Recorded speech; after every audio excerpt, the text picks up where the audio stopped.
आपका धन्यवाद कि आपने यूनियन बजट 2025-26 पर आम आदमी पार्टी की ओर से मुझे बात रखने का मौका दिया।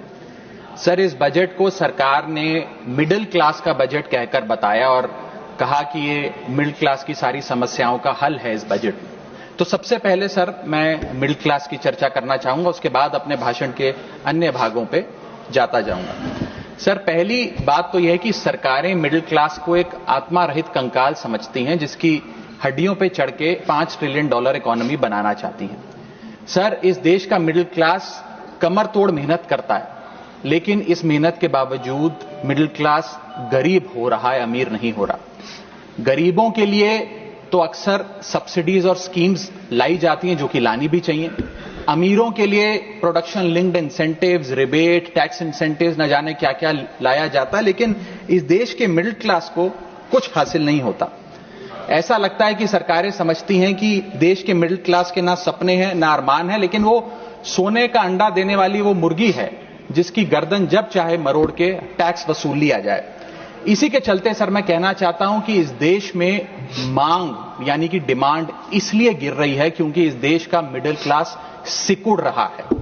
तमाम आंकड़े एफएमसीजी सेक्टर से लेके गाड़ी बेचने वाले कंपनियों की सेल्स के आप उठाकर देखेंगे तो वो आपको यही बताएंगे कि इस देश का मिडिल क्लास खर्च नहीं कर रहा, और खर्च इसलिए नहीं कर रहा क्योंकि उसकी जेब में आमदनी ही नहीं है।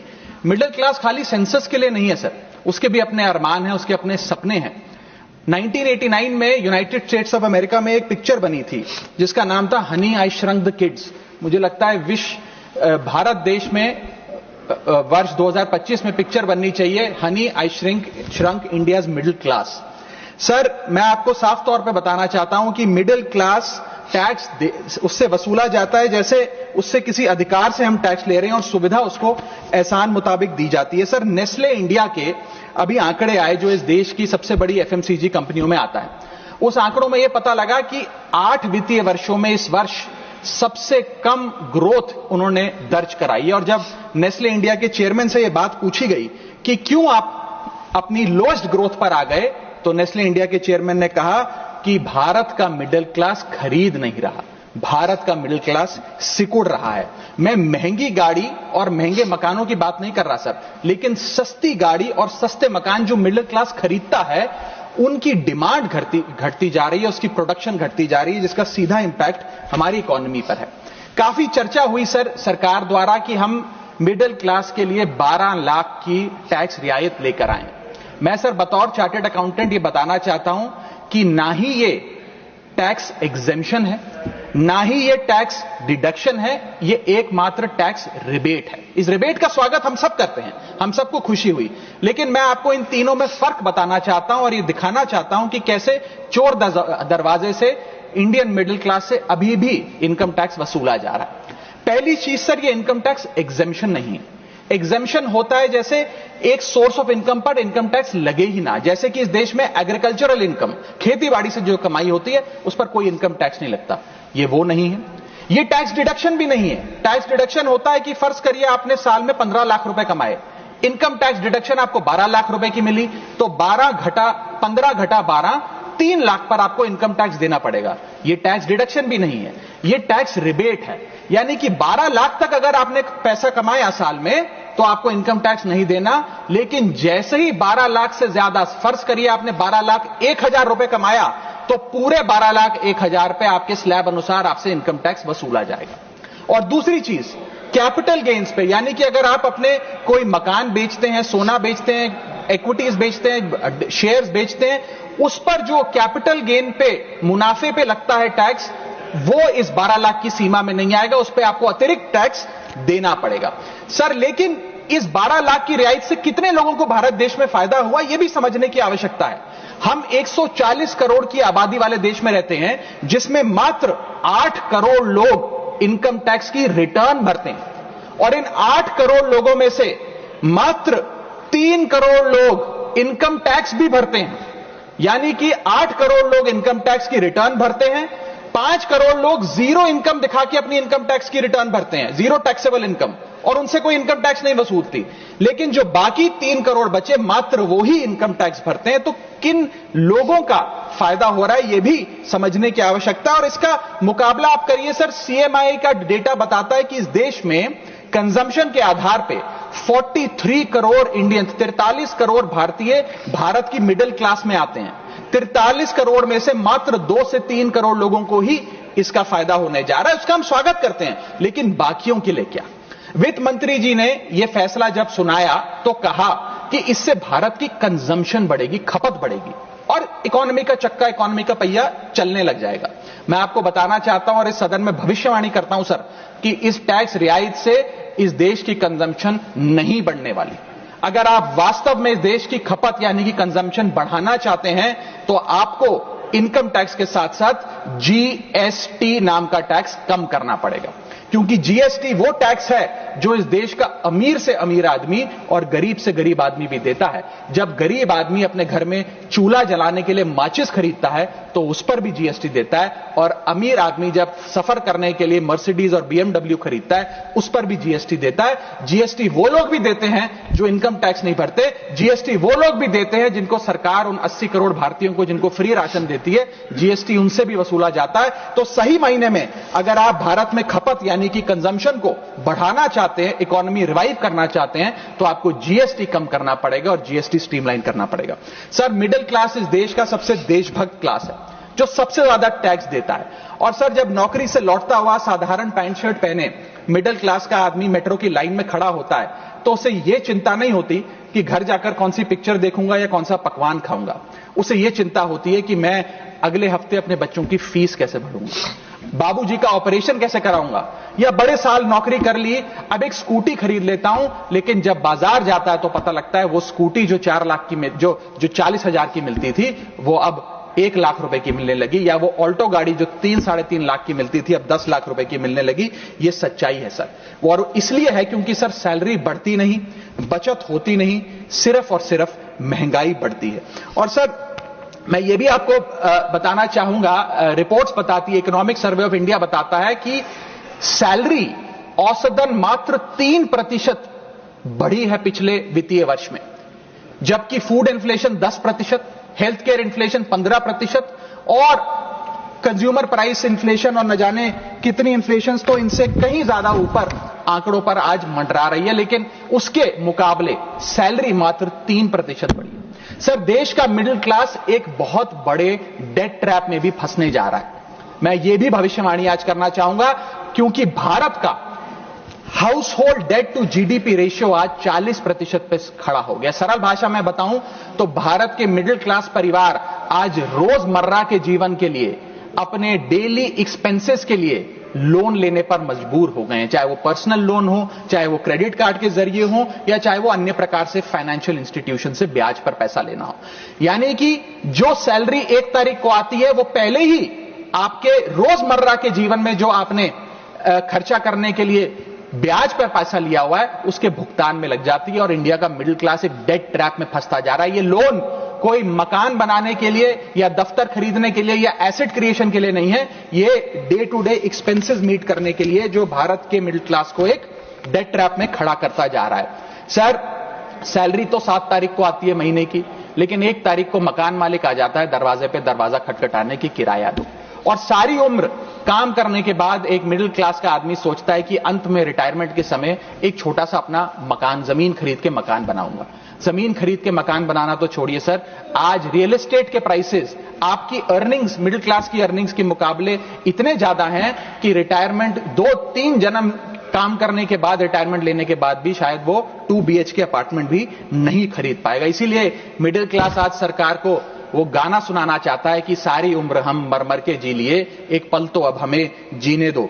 सच्चाई यह है सर कि मिडिल क्लास के घरों में जब कभी शादी का कार्ड आता है तो चिंता हो जाती है कि सगन में कितना पैसा देना पड़ेगा, और साथ ही साथ नया सूट सिलवाना पड़ेगा, ट्रेन का खर्चा हो जाएगा, एटसेट्रा।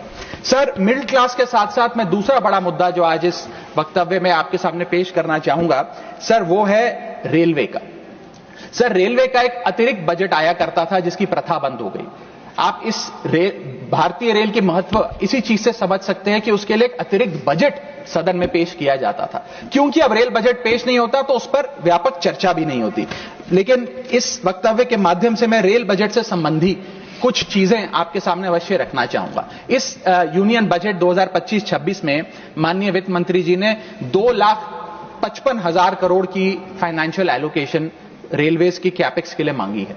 ये 2009 से 2014 के बीच में लगभग 50,000 करोड़ होती थी, जो आज इतने गुना 5 गुना बढ़ के 2.5 लाख करोड़ से ऊपर हो गई है। तो इस पे व्यापक चर्चा अवश्य होनी चाहिए। सर, भारतीय रेल जो भारत की लाइफलाइन कहलाई जाती थी, आज उसकी स्थिति ऐसी है कि अगर मजबूरी ना हो तो शायद कोई यात्री रेल की ओर देखना भी ना चाहे। रेल जनता का रेल जरूर बना रही है और इसका कारण यह है कि भारतीय रेल को अपनी पीआर, सोशल मीडिया कैंपेन्स और रील्स ज्यादा पसंद है, ना कि रेल की सुविधाओं को कैसे बेहतर करना है वो पसंद है। सर, भारतीय रेल एक समय इस देश के 140 करोड़ आबादी का गौरव और उम्मीद हुआ करती थी, गरीबों का सहारा हुआ करती थी।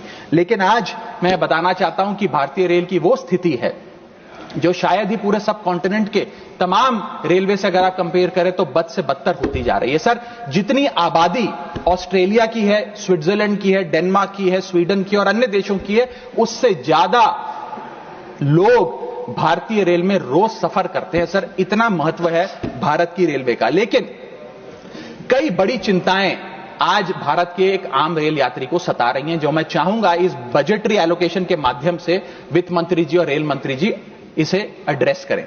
पहला है सर, घटती रफ्तार और बढ़ता किराया। सर, जहां दुनिया की ट्रैवल की रफ्तार बढ़ रही है, वहीं भारतीय रेल जो हमारी लाइफलाइन है उसकी रफ्तार घट रही है। पहले तो सर शताब्दी और राजधानी की स्पीड कम कर दी गई ताकि वंदे भारत की स्पीड बढ़ा दी जाए और उसको फास्टेस्ट ट्रेन घोषित किया जाए। लेकिन अब जून 2024 की रिपोर्ट बताती है कि वंदे भारत की भी स्पीड को कम कर दिया गया है। बताया जा रहा है कि हमारे रेल ट्रैक्स उतने पर्याप्त नहीं है कि इतनी तेज रफ्तार पे वंदे भारत भाग सके। सर, आज हम विश्व गुरु बनने तो अवश्य चले हैं, लेकिन यह बात जाननी भी जरूरी है कि चीन और जापान की सबसे स्लोएस्ट रफ्तार पे चलने वाली ट्रेन भारत की सबसे फास्टेस्ट रफ्तार पे चलने वाली ट्रेन से कहीं ज्यादा तेज दौड़ती है सर। और अगर रेल धीमी होगी तो देश की इकोनॉमी, देश की अर्थव्यवस्था का चक्का धीमा चलेगा। और किराए की तो सर क्या ही बात करें, जिस वंदे भारत का प्रचार रेल मंत्री जी करते थकते नहीं हैं, आज उस वंदे भारत का किराया इतना है कि गरीब आदमी छोड़िए, आम आदमी भी उसे अफोर्ड नहीं कर पा रहा। सर, वित्तीय वर्ष 2013-14 में एवरेज फेयर पर पैसेंजर पर किलोमीटर 32 पैसे हुआ करता था। 2021-22 वित्तीय वर्ष में यह 107% बढ़ के 66 पैसा हो गया है। सर, इतने रेल के किराए में इजाफा देखा गया है। हवाई चप्पल वालों को हवाई यात्रा कराने का वादा था सर, लेकिन हवाई चप्पल पहनने वालों को इतना निचोड़ दिया कि शायद अब वो रेल यात्रा के भी लायक नहीं रहे। सर, दूसरी समस्या है, बुरी हालात है थर्ड एसी और सेकंड एसी के। थर्ड एसी, सेकंड एसी को सर एक समय पर जनरल बोगी, एक समय पर लग्जरी माना जाता था, लेकिन आज वो जनरल बोगी से भी बुरी स्थिति में है। अगर टिकट मिल भी जाए sir third AC, second AC की, तो सीट मिलने की कोई गारंटी नहीं है, क्योंकि जैसे ही आप बैठेंगे थोड़ी देर में कोई शख्स आकर कहेगा, भाई साहब थोड़ा एडजस्ट करिए, थोड़ा सी रखिए, हमें भी बैठने दीजिए। ये वास्तविकता है। और आप सोशल मीडिया और तमाम तरीके के पोर्टल्स पर आप देखेंगे तो क्या आरामदायक सरकार, क्या आरामदायक यात्रा, आरामदायक सफर भारत सरकार आम रेल यात्री को दे रही है, वो देखकर आप समझ जाएंगे। जैसे कहते हैं ना सर, हिंदी का सफर अंग्रेजी का सफर बन गया है भारतीय रेल के एक यात्री के लिए। कई रूट्स पर आलू की बोरियों की भांति लोगों को ठूसा जा रहा है, और अगर शौचालय में भी, ट्रेन के टॉयलेट में भी सीट मिल जाए तो आदमी अपने आप को सौभाग्यशाली समझता है। सर, जहां भेड़ बकरियों की तरह भोले भाले लोगों को ट्रेन में ठूसा जा रहा है, पूरी टिकट लेकर सुविधा के नाम पे सिर्फ धक्का दिया जा रहा है। और सर, हमारे देश के भोले भाले आम आदमी इसको अपनी किस्मत समझकर स्वीकार कर लेते हैं। सर, मैं तीसरी बड़ी रेल समस्या जो कि है मिसमैनेजमेंट, अव्यवस्था, उस पर आपका ध्यान आकर्षित करना चाहूंगा। सर, पहले तो रेल की टिकट मिलती नहीं, अगर मिल भी जाए, आपने अगर 2, 2.5, 3 महीने पहले टिकट बुक कराई हो, टिकट कंफर्म हो जाए तो सीट मिलने की कोई गारंटी नहीं। और सर, आप अपना अनुभव देखिए, जब आप सबसे पहले प्लेटफॉर्म पर पहुंचते हैं अपनी ट्रेन में चढ़ने के लिए, तो आपको चारों तरफ सिर्फ गंदगी ही गंदगी नजर आती है। अगर बुजुर्गों के साथ या घर परिवार की महिलाओं के साथ आप ट्रैवल कर रहे हैं तो एक क्लीन वॉशरूम तक आपको मुहैया नहीं कराया जाता। और हालात यह है कि लोग मजबूर हैं प्लेटफॉर्म पर अखबार बिछाकर सोने के लिए, और वेटिंग एरिया के नाम पर तो सर सिर्फ एक नेम प्लेट, एक बोर्ड लगा नजर आता है और कुछ नहीं नजर आता। तो सर ट्रेन पे चढ़ने से लेकर ट्रेन पे उतरने तक की एक बड़ी लंबी फहरिस्त है अव्यवस्था की। यहां तक कि सर आज जब इस ठंड के मौसम में एक यात्री एक लंबा सफर तय करता है ट्रेन में और सोचता है कि थोड़ा आराम कर लूं, कंबल चादर खोल के ओढ़ने का प्रयास करता है, तो उस कंबल चादर से इतनी बदबू आती है, इतनी दुर्गंध आती है, और उसके जवाब में रेल मंत्री और रेल मंत्रालय बताता है कि हम महीने में एक बार कंबल धोते हैं। महीने में एक बार कंबल धोएंगे तो सर सुगंध आएगी कि दुर्गंध आएगी, मैं चाहूंगा कि सरकार इसका फैसला ले। हाइजीन रिलेटेड कंप्लेंट्स में पिछले 2 वित्तीय वर्षों में 500% का इजाफा हुआ है। ये दिखाता है कि हाइजीन स्टैंडर्ड्स को कितना कॉम्प्रोमाइज करती जा रही है हमारे देश की रेल। और सर अगर प्लेटफॉर्म पे भूख लग जाए तो आपको पानी वाली चाय, गंदे तेल में तले समोसे और छोले भटूरे अवश्य मिल जाएंगे। और इसी के साथ साथ अगर आपने IRCTC का खाना बुक किया हो और रेल विभाग आपको खाना दे, तो जब वेज थाली आप मंगाएंगे तो उसमें आपको कॉम्प्लीमेंट्री मच्छर, कॉकरोच और कीड़े मकोड़े भी नसीब हो सकते हैं। जब आप वेज थाली ऑर्डर करेंगे और ये आपको नसीब नहीं होंगे तो सूखी रोटी, कच्चे चावल और पानी जैसी दाल तो अवश्य मिलेगी। सर महाकुंभ को लेकर कई आयोजन बड़े बड़े किए गए और कहा गया कि भारतीय रेल बड़ी सक्रिय होकर महाकुंभ का आयोजन कर रही है। मैं बताना चाहूंगा कि प्रयागराज का रेलवे स्टेशन और आसपास के कई रेलवे स्टेशन को बंद करना पड़ा क्योंकि सरकार क्राउड मैनेजमेंट नहीं कर पाई। और कहां पर ये स्पेशल ट्रेन चल रही है महाकुंभ के लिए, मैं पूछना चाहूंगा कोई व्यक्ति है जिसके पास एक स्पेशल ट्रेन की कंफर्म टिकट है सर?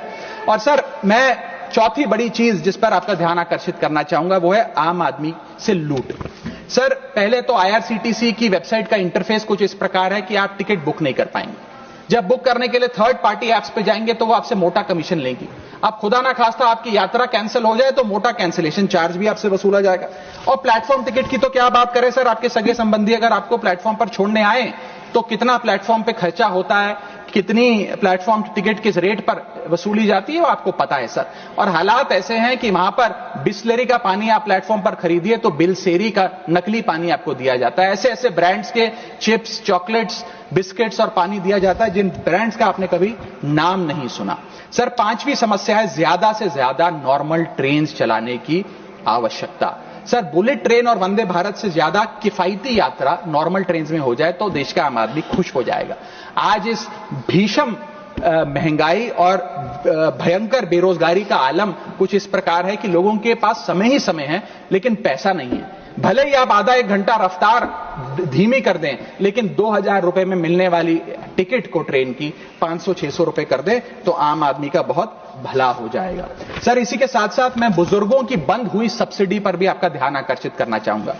2020 में सरकार ने बुजुर्गों को मिलने वाली रेल टिकट पर जो सब्सिडी थी वो बंद कर दी, जिसके चलते सरकार ने काफी ढोल बजाकर कहा कि वित्तीय वर्ष 22-23 में उन्होंने 2242 करोड़ पैसे 150 मिलियन सीनियर सिटीजन से वसूल किए हैं, यानी कि 2200 करोड़ की रेलवे की इनकम में इजाफा हुआ। अब बताइए सर, क्या हम अपने बड़े बुजुर्गों की हड्डियां निचोड़कर भी पैसा वसूलेंगे? पूरी जिंदगी भर काम करने के बाद एक सीनियर सिटीजन सोचता है कि रिटायरमेंट के बाद तीर्थ करने जाऊंगा, धार्मिक स्थानों पे जाऊंगा, लेकिन आज हम ये सब्सिडी बंद करके उन पर महंगाई का एक बड़ा बर्डन डाल रहे हैं। मैं वित्त मंत्री जी को और रेल मंत्री जी को कहना चाहूंगा कि अगर ये बड़े बुजुर्ग तीर्थ यात्रा पे जाएंगे तो शायद आप ही के लिए दुआएं मांगेंगे। सर इसी के साथ साथ मैं रेल और जनता की सुरक्षा, ये मेरा आखिरी पॉइंट है सर, इसके टुवर्ड्स भी आपका ध्यान आकर्षित करना चाहूंगा। सर पहले सुरक्षित यात्रा की गारंटी हुआ करती थी, आज कोई गारंटी नहीं। रेल मंत्री कहते हैं हमने कवच सिस्टम नाम का एक नया सिस्टम लागू किया है जिससे अब रेल दुर्घटनाएं बंद हो जाएंगी। सर क्या एक महीना भी ऐसा बीता कवच सिस्टम लागू होने के बाद जब रेल दुर्घटना का कोई समाचार हमारे पास नहीं आया? सर बीते 5 सालों में 200 से ज्यादा रेल एक्सीडेंट्स हुए हैं जिसमें 400 से ज्यादा लोगों की मौत और अनगिनत लोग इंजर हुए हैं। CAG की वर्ष 2000 जो अभी रिपोर्ट आई वो बताती है कि वित्तीय वर्ष 2018 से 2021 के भीतर जितनी भी ट्रेन एक्सीडेंट्स हुए उसका 75% कारण लैक ऑफ ट्रैक मेंटेनेंस, यानी कि रेल ट्रैक की मेंटेनेंस में जो कमी है उसकी वजह से रेल की दुर्घटनाएं हो रही हैं। हम ये हाउस 2.5 लाख करोड़ रुपए सैंक्शन करने जा रहा है भारतीय रेल को। मुझे उम्मीद है कि कम से कम ट्रैक मेंटेनेंस तो ठीक ठाक तरीके से रेलवे विभाग कराएगा। सर, इसी के साथ साथ जितनी भी ये समस्याएं बताई गई हैं, अगर रेल मंत्री रील से ज्यादा रेल पर ध्यान दे तो अवश्य इसका इलाज हो जाएगा। मैं 4 पंक्तियां एक आम रेल यात्री के अनुभव को एक्सप्लेन करते हुए आपके सामने पढ़ना चाहूंगा। सर, अजब गजब चल रहा है रेल का खेल, हमेशा गाड़ी लेट तो कहीं ब्रेक फेल, महंगी टिकट के बाद भी सीट मिलने की आस नहीं, सुरक्षित पहुंच जाएं इस बात पर विश्वास नहीं, भिड़ रहे हैं ट्रेनें, मर रहे हैं लोग, रेल मंत्री लगा रहे हैं अमृतकाल का भोग, बुकिंग से लेकर टिकट कैंसिलेशन तक दर्जनों टैक्स का जाल, भेड़ बकरियों की तरह ठूसे जा रहे हैं लोग, कैसे मनाएं अमृतकाल, बेरोजगारों के देश में हो रही है बुलेट ट्रेन की बात, सरकार कैसे समझेगी आम आदमी के मन के जज्बात, रेल मंत्री को रेल नहीं रील पसंद है, टिकट के नाम पर मनमाना बिल पसंद है, खाना मांगने पर मिलता है कॉकरोच, छिपकली और मच्छर, इतना बदहाल हो चुका है हमारी लाइफलाइन का स्ट्रक्चर, आखिर कैसे सुधरेगी व्यवस्था, कैसे बदलेंगे हालात, सरकार समझने को तैयार नहीं आम आदमी के जज्बात। सर, मैं अपने अगले भाग में आपका ध्यान आकर्षित करना चाहूंगा, जो new administration United states of America में आई है उसका क्या इकोनॉमिक आर्थिक इंपैक्ट भारतीय अर्थव्यवस्था पर पड़ने जा रहा है। सर, पहले तो 4 फरवरी 2025 को अमेरिका की सेना का एक माल ढोने वाला बड़ा विमान 104 भारतीयों को डिपोर्ट करने के लिए भारत आया। पता लगा कि उन भारतीयों के हाथ में हथकड़ियां और पैरों में जंजीरें थी, बेड़ियां बांधकर उनको लाया गया। बताया जा रहा है कि 7,25,000 ऐसे लोग हैं जो बिना दस्तावेज के भारतीय प्रवासी वहां रह रहे हैं, जिनको अब एक एक कर अमेरिका भारत वापस भेजने जा रहा है। सर, हम चले तो विश्व गुरु बनने थे, वहां अमेरिका ने अपनी मिलिट्री लगाकर हजारों लोगों को डिपोर्ट करना शुरू कर दिया है। मैंने सर किसी बांग्लादेश, पाकिस्तान या श्रीलंका के नागरिक को डिपोर्ट होने की खबर तो नहीं पड़ी, लेकिन भारतीयों के साथ जो अमानवीयता हुई वो जरूर उसकी खबर पड़ी। सर, मैं ये स्पष्ट करना चाहता हूं कि इलीगल माइग्रेशन को तो शायद इलीगल इमिग्रेशन को इस सदन में बैठा कोई भी व्यक्ति सपोर्ट नहीं करेगा, लेकिन सर जो उस नाउमीदी के शिकार रोजगार की तलाश में युवा गए, उनके साथ जो इनह्यूमन ट्रीटमेंट हुआ उसको लेकर तो हमें आवाज बुलंद करनी चाहिए। सर, 40 घंटे तक उनके हाथों और पैरों में बेड़ियां बांध के रखा गया, वॉशरूम तक नहीं जाने दिया गया। सर, इसको लेकर मुझे लगता है शायद इस देश के हर नागरिक का खून खौलता होगा। उसी के सामने, इसी एग्जाम्पल के सामने हमारे पास एक और एग्जाम्पल है। इस दुनिया का एक बहुत छोटा सा देश है सर, कोलंबिया। कोलंबिया के राष्ट्रपति गुस्तावो को जब पता लगा कि अमेरिका से एक सेना का माल ढोने वाला विमान इसी प्रकार कोलंबिया के नागरिकों को जो बिना दस्तावेज के वहां पाए गए कोलंबिया छोड़ने के लिए आ रहा है, तो उन्होंने उस विमान को लैंडिंग की अनुमति नहीं दी। उन्होंने कहा कि मैं अपना विमान भेजूंगा, कोलंबिया सरकार का विमान, और पूरे सम्मानजनक तरीके से मैं अपने नागरिकों को वापस लाऊंगा।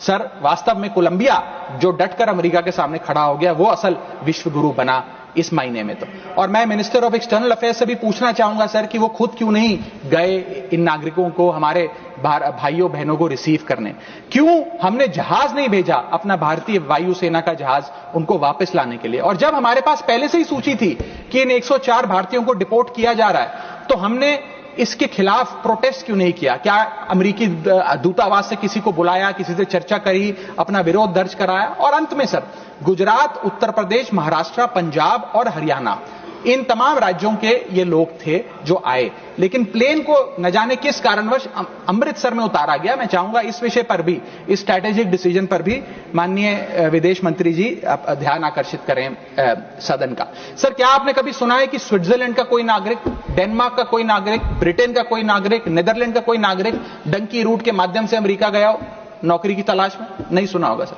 भारतीय ही क्यों मजबूर है डंकी रूट के माध्यम से अमेरिका पहुंचकर वहां पर मेहनत मजदूरी, छोटी मोटी लेबर का काम करने के लिए?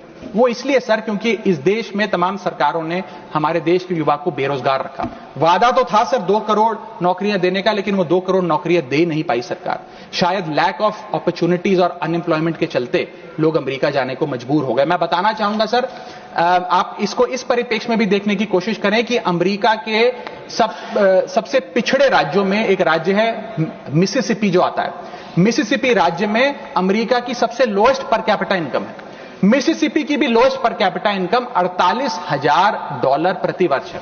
उसका मुकाबला करिए सर, कंपेयर करिए भारत की पर कैपिटा इनकम से। भारत की पर कैपिटा इनकम मात्र $1160 है। कहां अमेरिका की सबसे गरीब राज्य की पर कैपिटा इनकम, यानी कि साल में औसतन मिसिसिपी में रहने वाला एक आदमी $48,000 कमाता है, वहां एक भारतीय औसतन $1160 कमाता है। तो क्यों नहीं कोई बेहतर जिंदगी के लिए, ज्यादा पैसा कमाने के लिए अमेरिका जाने पर मजबूर होगा सर। मैं डोनाल्ड ट्रंप एडमिनिस्ट्रेशन की जो इकोनॉमिक इंपैक्ट भारत पे पड़ने जा रहा है उस पर भी आपका ध्यान आकर्षित करना चाहूंगा सर। सबसे पहले H1B वीजाज, ये H1B वीजा जो अब भारी रिस्ट्रिक्शंस के साए में फंसे हुए हैं, इसका सबसे ज्यादा अगर नुकसान किसी को होगा तो भारतीयों को होगा सर। वर्ष 2023 में 3,86,000 H1B वीजा एप्लीकेशन अमेरिकी सरकार को आई, जिसमें से 72% एप्लीकेशन भारतीयों की थी। यानी कि अगर H1B मुश्किल होगा तो सबसे ज्यादा मार भारत के स्किल्ड लोगों को पड़ेगी। दूसरा, स्ट्रिक्टर H1B वीजा, अगर स्ट्रिक्टर H1B वीजा होगा और H1B वीजा वालों के वेज में मॉड्यूलेशन करी जाएगी, उसके चलते तमाम वो कंपनियां जो भारतीयों को रोजगार देती हैं अमेरिका में, वो भारतीयों को निकाल कर लोकल अमेरिकन को जॉब्स देंगी, जिसके चलते एक बहुत बड़ी बेरोजगारी की फौज, हिंदुस्तानियों की फौज परेशान हो जाएगी, भारत वापस आने को मजबूर हो जाएगी। सर तीसरा पॉइंट, ट्रंप के प्रपोज्ड टैरिफ्स। ये टैरिफ्स क्या है सर जिसकी इतनी चर्चा होती है कि ट्रंप एडमिनिस्ट्रेशन टैरिफ लगाने जा रहा है, प्रपोज टैरिफ लगाने जा रहा है। उसका सरल मैं एक उदाहरण के माध्यम से आपको समझाना चाहूंगा। टैरिफ को आप एक इंपोर्ट ड्यूटी के चश्मे से भी समझ सकते हैं। मान लीजिए अमेरिका में बैठा एक बायर हिंदुस्तान के एक मैन्युफैक्चरर से एक शर्ट खरीदता है 100 रुपए की। आज वो शर्ट उसे 100 रुपए की पड़ती है, लेकिन अगर ये अमेरिका की नई हुकूमत ट्रंप एडमिनिस्ट्रेशन 20% का टैरिफ शर्ट्स पर लगा दे, अपैरल्स पर लगा दे, तो वो 100 रुपए की शर्ट अमेरिका के बायर को 100 रुपए की नहीं 120 रुपए की पड़ेगी। तो वो अमेरिका का बायर हिंदुस्तान से 120 रुपए की शर्ट खरीदने के बजाय 108 रुपए की, 105 रुपए की, 104 रुपए की वियतनाम, फिलीपींस और बांग्लादेश जैसे देशों से खरीदेगा। यह है टैरिफ का खेल, जिसके चलते एक्सपोर्ट्स घटेंगे, मांग घटेगी, कारखाने बंद होंगे, रोजगार जाएगा। सर पहला, आईटी एक्सपोर्ट्स। भारत $245 बिलियन का सालाना आईटी एक्सपोर्ट करता है। इसका 80% export United states of America को होता है। सबसे बड़ा प्रहार आईटी एक्सपोर्ट्स पे होगा। दूसरा, 15 से 25% यूएस टैरिफ्स इंडियन एपरल्स यानी कि टेक्सटाइल्स पर लगने जा रहे हैं, जिसका मैंने उदाहरण अभी आपको दिया। इसके चलते कॉस्ट एडवांटेज भारतीय मैन्युफैक्चरर्स की घट जाएगी, सोर्सिंग और बाइंग हिंदुस्तान से बंद हो जाएगी, और करीब करीब एस्टिमेट्स बताते हैं 2 मिलियन जॉब्स भारत की टेक्सटाइल और गारमेंट इंडस्ट्री की बंद हो जाएगी, जिसमें मेरे लुधियाने, पंजाब से लुधियाने में बहुत सारे टेक्सटाइल हब्स हैं, तमिलनाडु में है, गुजरात में, उनको सबको खामियाजा भुगतना पड़ेगा। सर इसके साथ साथ propose tariffs on Indian pharmaceuticals Donald Trump administration लगाने जा रही है। आज जितने भी pharmaceutical products, generic drugs, generic दवाइयां भारत यूएस को एक्सपोर्ट करता है, उन सब पर यह इंपोर्ट ड्यूटी लग जाएगी। मैं आपको बताना चाहूंगा 40% यूएसए की जितनी खपत है उसके 40% जेनरिक दवाइयां और ड्रग्स भारत सप्लाई करता है। तो इतना बड़ा प्रहार भारत की इंडियन फार्मा इंडस्ट्री पे होने जा रहा है, जिसके चलते रेवेन्यू लॉसेस और जॉब लॉसेस होने जा रहे हैं। तीसरा point, proposed 25% US tariff on Indian auto companies. Automobile, auto parts बनाने वाली कंपनियों पर 25% की ड्यूटी लगाने जा रही है ट्रंप एडमिनिस्ट्रेशन, जिसके चलते $14 बिलियन का ट्रेड इंपैक्ट होने जा रहा है। और इसके चलते भारत में मैन्युफैक्चर हो रही ऑटोमोबाइल्स की डिमांड घटेगी, एक्सपोर्ट घटेगा, कारखाने बंद हो गए और 10 लाख से ज्यादा लोगों की नौकरियां जा सकती हैं। सर चौथा और महत्वपूर्ण पॉइंट, एक बहुत बड़ी बेरोजगारों की फौज भारत की ऑलरेडी बेरोजगार फौज में जुड़ जाएगी। पूछिए कैसे सर? सर 7,25,000 वो लोग जो बिना दस्तावेज के रह रहे हैं, जिन्हें अमेरिका कह रहा है हम भारत भेज देंगे। 1 मिलियन वो लोग जिनका ग्रीन कार्ड अभी पेंडिंग है, उनका ग्रीन कार्ड कैंसिल हो जाएगा। लाखों H1B वीजा एप्लीकेंट जिनका H1B वीजा मिलना अब नामुमकिन सा हो गया है। और उसके अतिरिक्त भारत में जो टेक्सटाइल्स, फार्मा, आईटी और ऑटोमोबाइल इंडस्ट्री है, उसमें जॉब लेऑफ्स होंगे। यानी कि इन लाखों लोगों की, एक जो अनएम्प्लॉयड लोगों की फौज भारत आकर भारत की ऑलरेडी अनएम्प्लॉयड लोगों की फौज में जुड़ जाएगी, उसको कैसे हम इस इकोनॉमिक साइकिल में रीइंटीग्रेट करेंगे, कैसे इस अनएम्प्लॉयमेंट और अंडर एम्प्लॉयमेंट का सामना करेंगे। सर, मेरा आखिरी पॉइंट इस ट्रंप एडमिनिस्ट्रेशन का जो इकोनॉमिक इंपैक्ट भारत पर पड़ेगा उसके संदर्भ में है, वो ये है सर कि भारत की फॉरेन इनवर्ड रेमिटेंसेस घट जाएंगी, भारत का फॉरेक्स रिजर्व्स घटेगा।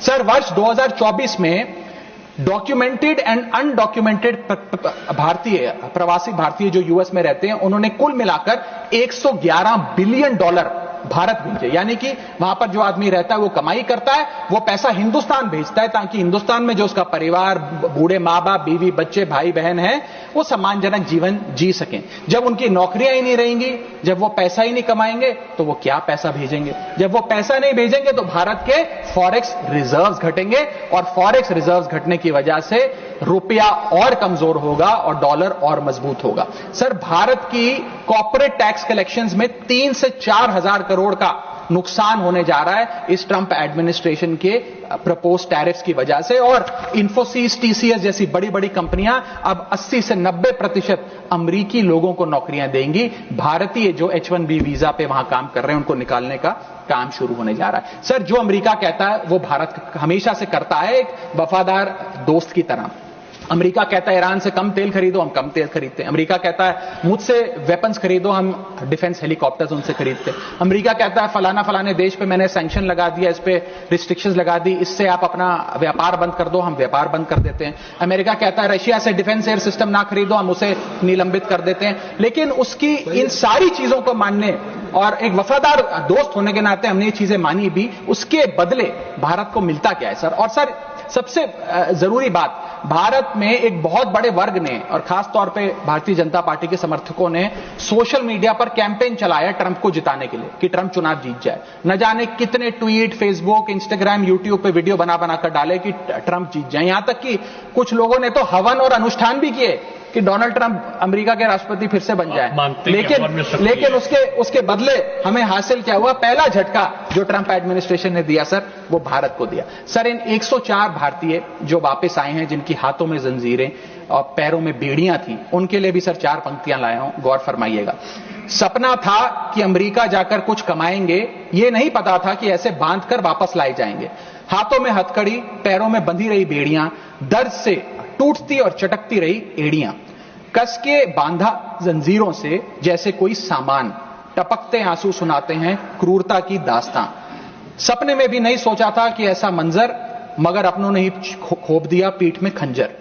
क्या बीती होगी उन पर, ये वो ही जानेंगे, उनके जख्मों को विदेश मंत्री नहीं पहचानेंगे। हर चेहरे पर लिखी है क्रूरता की कहानी, हर चेहरे पर लिखी है क्रूरता की कहानी, गुनाह सिर्फ इतना कि वो है हिंदुस्तानी। सर, अंत में मैं बस समाप्त कर रहा हूं सर।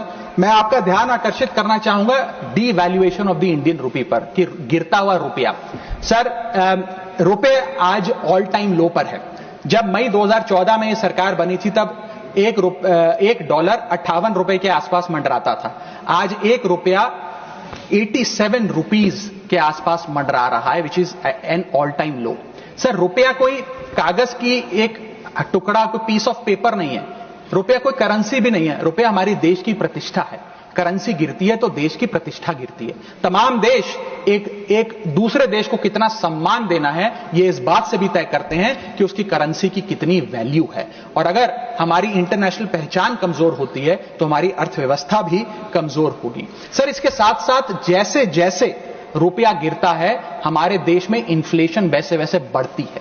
इसलिए क्योंकि हम बहुत सारी वस्तुएं इंपोर्ट करते हैं, तो इंपोर्टेड इन्फ्लेशन भी हमारे देश के टोटल इन्फ्लेशन का एक बहुत बड़ा हिस्सा है। मैं आपको उदाहरण के तौर पे बताना चाहूंगा सर कि मान लीजिए एक शर्ट हम अमेरिका से खरीदते थे 74 रुपए की पिछले साल, क्योंकि $1 74 रुपए का था।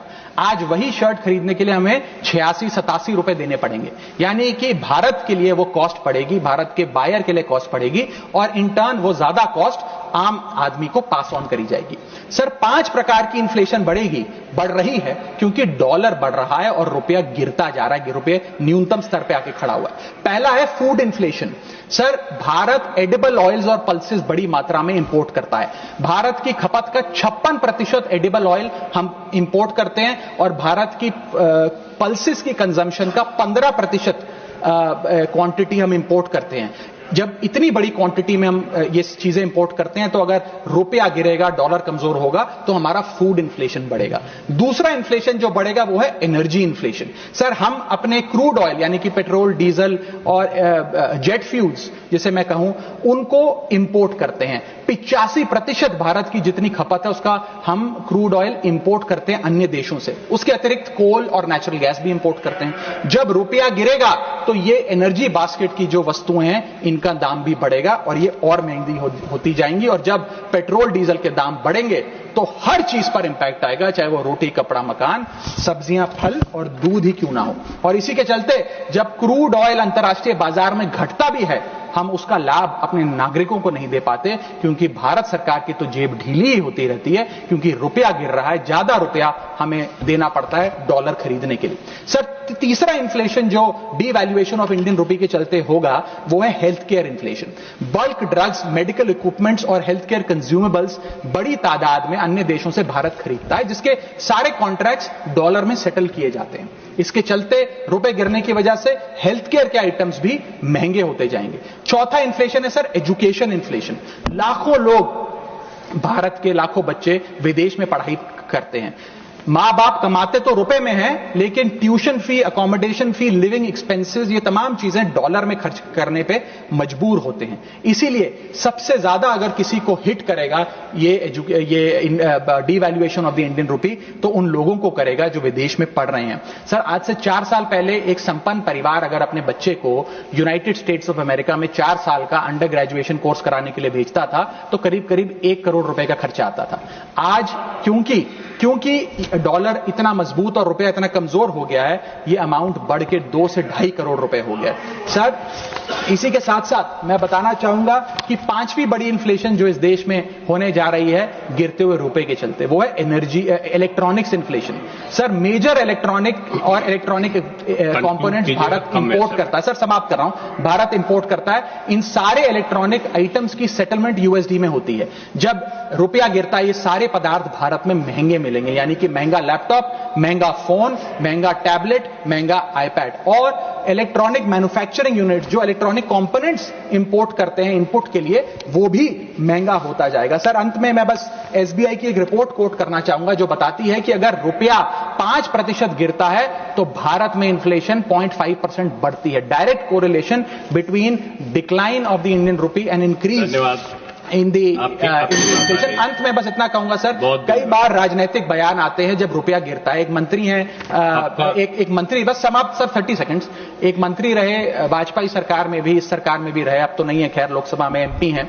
उन्होंने एक बयान दिया था जब रुपया गिरा था। उन्होंने कहा था the worth of the Indian rupee against the dollar was equivalent to Rahul Gandhi's age when UPA came to power. Today it is equal to Sonia Gandhi's age and very soon it will touch Manmohan Singh age. Sir आज लोग वो कहां हैं? आज क्यों नहीं बयान देते? आज रुपए पे क्यों नहीं चिंता करते? अब कोई ध्यान क्यों नहीं देता? रुपए पर बयान क्यों नहीं देता? रुपया तो हर दिन गिर रहा है, अब कोई रुपए पे गिरते रुपए पे ज्ञान क्यों नहीं देता? ये मैं पूछना चाहूंगा। बहुत बहुत धन्यवाद। Thank you. बहुत धन्यवाद। नेक्स्ट श्री राम जी।